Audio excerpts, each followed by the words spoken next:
این خانواده عبارت از 23 عضو تقریبا 10 ماه اخیر زیر خیمه صنعی ساخته‌شان در کوچه نظرشویف مرکز دوشنبه زندگی دارند. آنها از کدام گوشه دیگری کشور به پایتخت هجرت نکردند، بلکه در پشت دروازه منزل خودشان که از 16 سوتیخ عبارت است و به قرار دادگاه حبس شده است اجباراً خیمه زدند، زیرا آنها دیگر جای برای زندگی ندارند. خانواده محمود سعیدوف معاون سابق رئیس ناحیه واسه را برادر همسرش برای گرفتن قرض پنهانی از او در بانک به گرو گذاشته بود. شوهرم از این کار درکدار نبود. من فهمیدم که صداقت با همراهی نظام، یعنی که دادر خودم 5 تا خانه مرا در بانک گذاشته است. با اختیار امیدجان رو فریب داده، به حال گفته بیزنس میکنیم، با خانه ها رو پدر و مادر نفهمد به حالت اوله برگردانده میدهیم. بعد من این حالت کار رو فهمیدم، به خانه صداقت رفتم، با اونها جنجال کردم. گفتم که برای چی همه خانه مرا در بانک ماندی؟ گفت اگر من در بانک خانه شما رو که نمیماندم، من چند آدم قرضدار بودم، مرا سود میکردم.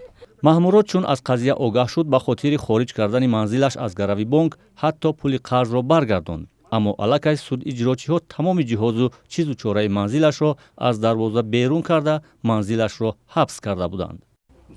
ما نبودیم، ما را وعده سراغ دادن، ما رفتیم پول سپردیم، میخوایم که امروز روز پرویر کنن. من پول سپرده بودم 700,000 سوم، نکی برآوردن نمی چیزی مرا گرفته بودن نیست. محمود از بالای صداقت قاسمова همسر دادر زنش به دادستانی ناحیه شاه منصور مراجعت کرد. در برابر صداقت قاسمова با اتهام قلابی پرونده جنایی باز کردند. او را بازداشت و ماه فوریه دوباره آزادش کردند.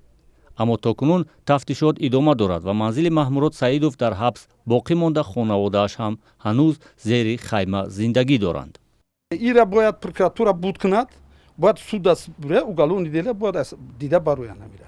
زندگی در زیر خیمه و شرایط غیر بهداشتی از تابستان سال گذشته تا بهار امسال و سلامتی اعضای خانواده به اثر نمانده است.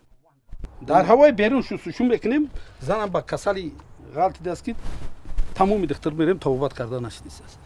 در استخونکی را در کورپاچه میپیچونیم، به نوبت خوب میکنیم.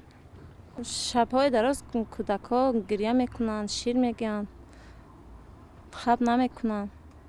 خانواده محمود از منزلش که در پهلوی خیمه‌شان هست تنها حق استفاده برق را دارند و آن هم هر ماه حق استفادهش را میپردازند. اما در داخل منزلشان یک نفر حق زندگی دارد، پاسبان از خدمات پاسبانی.